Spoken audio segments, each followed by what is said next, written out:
शिव जी के मुख से। आप कहो कि अपना मन्ने बाबा बना के तुम कहते हो तो माना जी नाम को पढ़ो।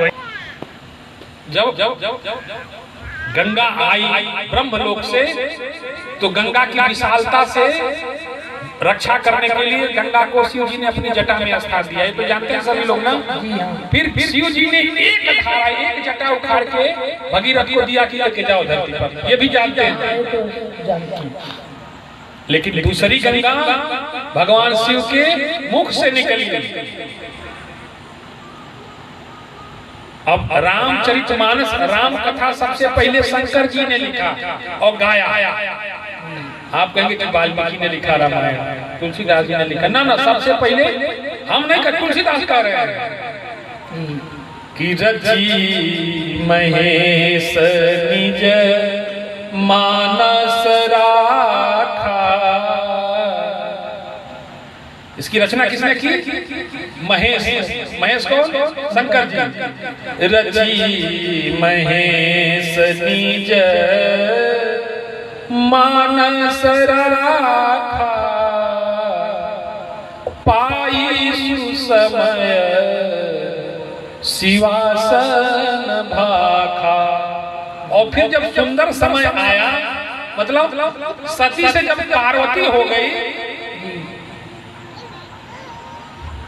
तब उनको सुनाया भगवान की कथा, राम कथा। अच्छा, आप पूछ सकते हो कि जब सती थी तब काहे नहीं सुनाई? सवाल बनता है ना। जब सती थी तब भी तो शंकर जी सुना सकते थे। अरे भाई, जब तक खून के बुखार ना आई तब तक दवाई ना देने की चाहिए। देखो, रोग को दूर करने के लिए सही दवा भी हो, सही समय हो और सही डॉक्टर हो, तब रोग दूर होता है। अगर दवा सही हो, डॉक्टर सही हो और मरने के बाद तब क्या होगा? रोगी बचेगा? मान लो समय भी सही हो और दवा भी सही हो, डॉक्टर सही नहीं हो, तब का रोगी ठीक होगा? डॉक्टर भी सही हो और समय भी सही हो, दवाई नहीं हो, तभी नहीं ठीक होगा। तो शंकर जी को पता था कि ये सती कौन है भाई? दक्ष की बेटी है। किसकी बेटी है? राजा दक्ष। दक्ष की बेटी। दक्ष माने क्या होता है? निपुण, ज्ञानी। और ज्ञानी इतना जल्दी किसी की बात को मानता नहीं है। तो सती भी नहीं स्वीकार कर रही है कि हम तो बड़ बाप का बेटी है, तुम पढ़ले वाली मेरे साथ, कैसे भगवान है, हम नहीं मानेंगे। हम नहीं मान सकते कि शिव जी आपके अलावा ये कोई और भगवान है। इसीलिए शंकर जी ने रचना तो उसी समय कर दिया था, लेकिन सती को सुनाया नहीं। तो तुलसीदास जी ने लिखा कि रची महेश निज मानस राखा, पाई सुसमय शिवासन भाखा। फिर जब सती ने अपने उस शरीर का त्याग किया और पार्वती होके आई, के लिए अगर कोई आ रहा है तो विद्वान बन के ना आए, ज्ञानी बन के ना आए, क्योंकि ज्ञानी और विद्वान बन के आएगा तो कुछ समझ में नहीं आएगा। अब पूछो कैसे? अगर किसी गिलास में पहले से ही जल भर के ले आओगे और यहाँ से पंचामृत रखा हुआ है देने के लिए, तो कैसे लेके जाओगे? नहीं आएगा उसमें। गिलास में अगर पहले से जल भरे हो तो पंचामृत लेके कैसे जाओगे भाई? नहीं आएगा। उसके लिए गिलास का खाली होना जरूरी है। तो वैसे ही संत मिलन को जाइए, तज ममता अभिमान। संत मिलन को जाइए, तज ममता अभिमान। जो जो पग आगे बढ़े, कोटिन जग समान। संतों के पास, किसी श्रेष्ठ पुरुष के पास, किसी विद्वत जन के पास, किसी भगवत ऋषि के पास जाओ तो छोटा बन के जाओ। और छोटा बन के जाओगे तो क्या होगा? वो तुमको गोद में उठा लेंगे। देखो, छोटा बनने में ही बड़ा बनने का राज छिपा है। जी गुरु। बेटा जब छोटा होता है, ज्यादा छोटा होता है, तो उसको उठा के सर पे माँ बाप रख लेते हैं। सत्य बात है। थोड़ा बड़ा होता है तो सबसे ऊपर के कंधे पर आ जाता है। थोड़ा और भारी हो जाए, थोड़ा और बड़ा हो जाए तो कंधे से उतर के कमर पे आ जाता है, गोद में। और थोड़ा और बड़ा हो जाए तो अब कंधे पर और कमर पर भी नहीं रखते, अब पीठ पर कर देते हैं, भारी हो गया। और थोड़ा और बड़ा हो जाए तो उतार देते हैं, अंगुली पकड़ा देते हैं। थोड़ा और बड़ा हो गया तो अंगुली भी छोड़ा देते हैं, जाओ। तो माता पिता, बुद्ध पुरुष, भगवान, सदगुरु के सामने छोटा होके जाओ। छोटा होके जाओगे तो गोद में उठा लेंगे, सर पे चढ़ा लेंगे। लेकिन बड़े होके जाओगे तो तुम्हारे तरफ देखेंगे ही नहीं, और देखेंगे नहीं तो तुम्हारा भला कैसे होगा? महापुरुष से ही आपके पाप नष्ट होने लगते हैं। आप कुछ करें, आपसे बात करें चाहे ना करें, लेकिन उनके दर्शन मात्र से ही आपके पाप क्या होने लगते हैं? नष्ट होने लगते हैं। पूछो कैसे? पूछो कैसे? देखो, तुमको खूब ठंडक लग रही है और सूरज निकल जाए तो तुमको आग तापना पड़ता है? जी नहीं।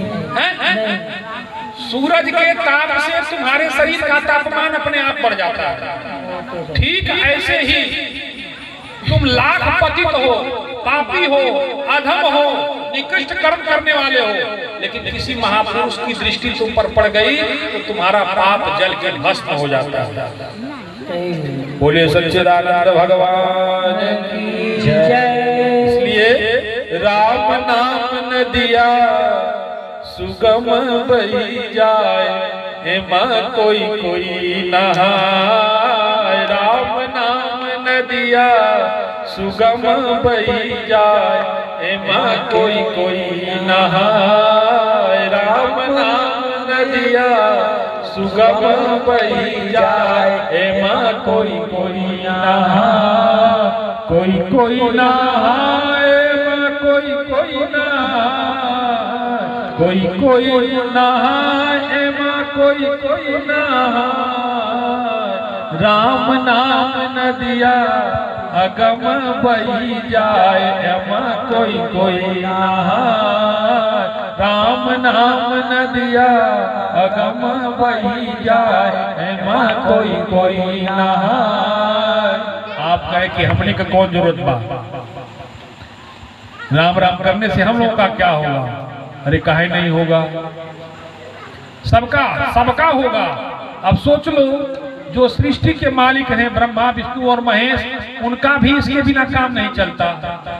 ब्रह्मा नहाए मां विष्णु नहाए, ब्रह्मा नहाए मां विष्णु नहाए, ब्रह्मा नहाए मां विष्णु नहाए। बाबा भोला नहाए अपन डमरू बजाए, हेमा कोई कोई नहाए। राम नाम न दिया अगम बही जाए, हेमा कोई कोई नहाए। ये तो देवताओं की बात हो गई, देवियां भी स्नान करती हैं। लक्ष्मी नहाए, सरस्वती नहाए, लक्ष्मी नहाए, सरस्वती नहाए। मैया गौरा नहाए, अपन लट फहराए, हेमा कोई कोई नहाए। राम नाम न दिया अगम बही जाए, हेमा कोई कोई नहाए। तो देवियों का भी इसके बिना काम नहीं चलता। आप समझिए, व्यक्ति को सब कुछ चाहिए भी क्यों नहीं, उसका अधिकार है। लेकिन ये बताओ, माँ बाप की संपत्ति का अधिकारी कौन होता है? बेटा। और बेटा माँ बाप का मारने वाला भी हो रहा है। अब माँ बाप पहले जहाँ जाए कि इसकी दृष्टि हमारे संपत्ति पर है, हमारी सेवा पर नहीं है, तो क्या करेगा? माँ बाप जान जाए कि बच्चे की संपत्ति, बच्चे की दृष्टि कहाँ है, माँ बाप की संपत्ति पर है, माँ बाप की सेवा पर नहीं है, तो क्या करेगा? संपत्ति उठा के किसी को भी दे सकता है। माँ बाप अगर अपनी संपत्ति किसी को दे दे तो बेटा क्या कर सकता है? कुछ कर सकता है? कुछ नहीं कर सकता। तो हमारा फर्ज है कि हम भगवान के शरण में हो, भगवान की भक्ति करें, और एक भक्ति से ही सब कुछ प्राप्त हो जाएगा। आप लोग जरा शांति बना के रखें, इससे क्या होता है? एकाग्रता भंग होती है। अनुशासन मैंने पहले बोला।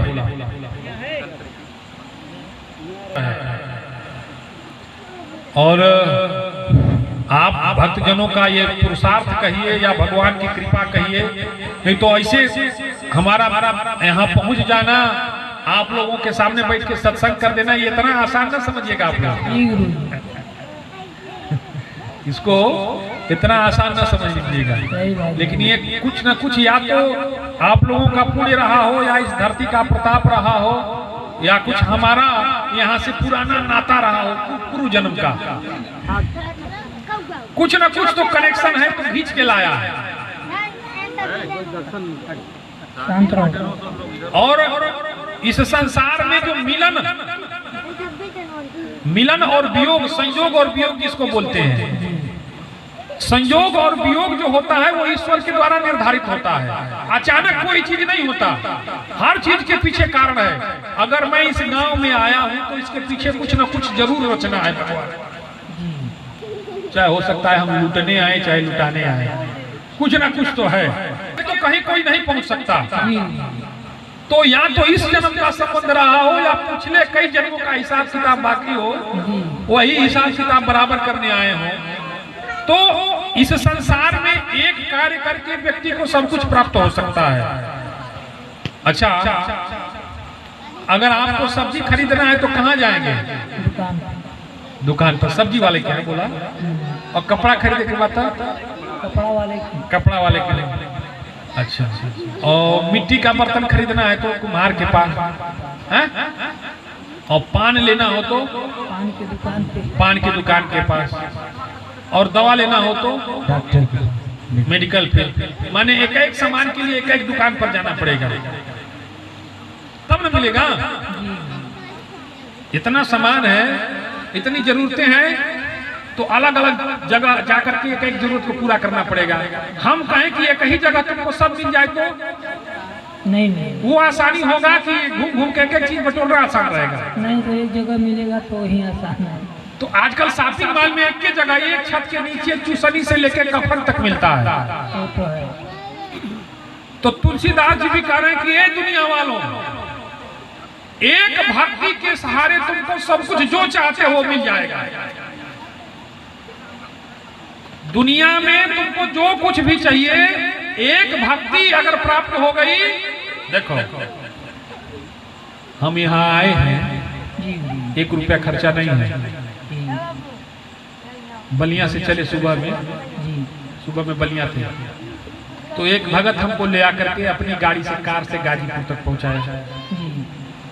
अच्छा, और गाजीपुर पहुंचाया, एक भगत के यहाँ स्नान किए, पूजा पाठ किए, वहाँ फल खाए, फल का पैसा आप नहीं दिए थे।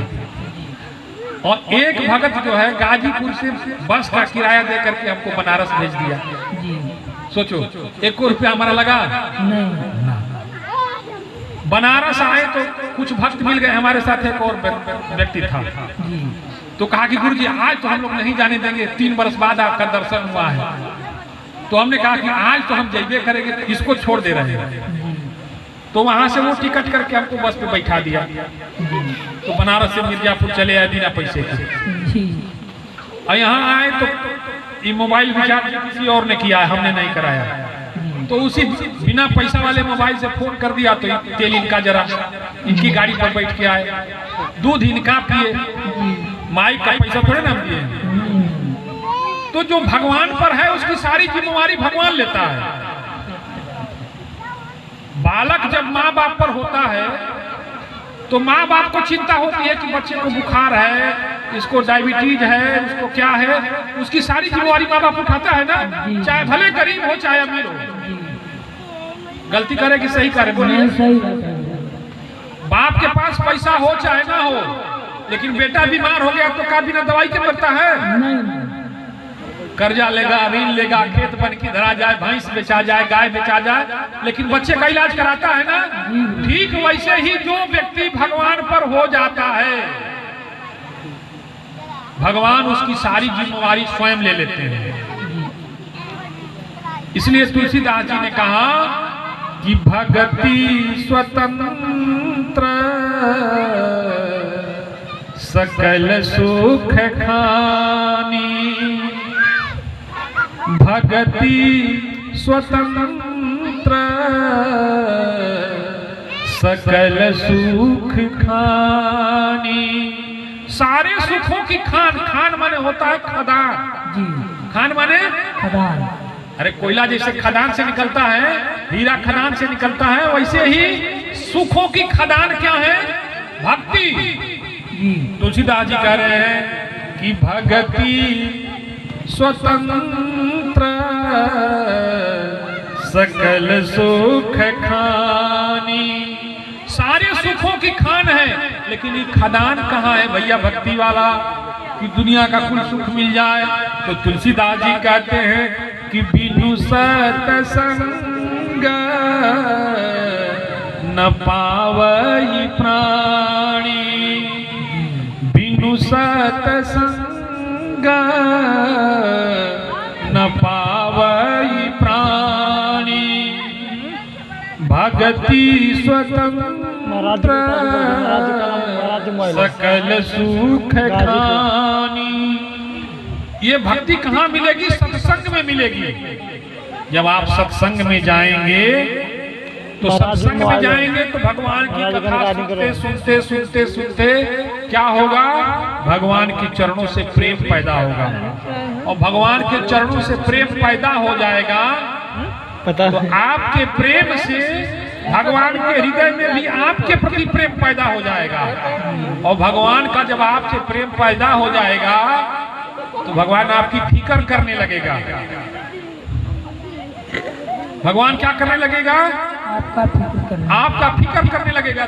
नाता हो या न हो, परिचय हो या न हो। अच्छा, प्रेम जात पात देख के होला हो? प्रेम जात पात देख के होता है? नहीं। गोरा काला देख के होता है? नहीं। बोलो। नहीं। प्रेम अंधा होता है। सत्य बात है। प्रेम अंधा होता है। प्रेम हो जाए तो व्यक्ति को ये भी नहीं दिखता कि हम दिल में बैठल बानी कि सूखा में बैठे हैं। पाँव में पनही है कि नहीं है? इसलिए साधक कहता है कि जो प्रेम गली में आया नहीं, प्रियतम का ठिकाना क्या जाने। जो प्रेम गली में आया नहीं, प्रियतम का ठिकाना क्या जाने। जिसने कभी प्रेम किया ही नहीं, जिसने कभी प्रेम किया ही नहीं, वह प्रीत निभाना क्या जाने। जिसने कभी प्रेम किया ही नहीं, वह प्रीत निभाना क्या जाने। तो किसी तरीके से भगवान के चरणों से प्रेम पैदा हो जाए। ये जो कुछ भी होता है ना, पूजा, जप, भजन, कीर्तन, इसके पीछे कारण क्या होता है? एक ही उद्देश्य होता है, किसी तरीके से आपके हृदय में भगवान से प्रेम पैदा हो जाए। क्योंकि प्रेम न बाड़ी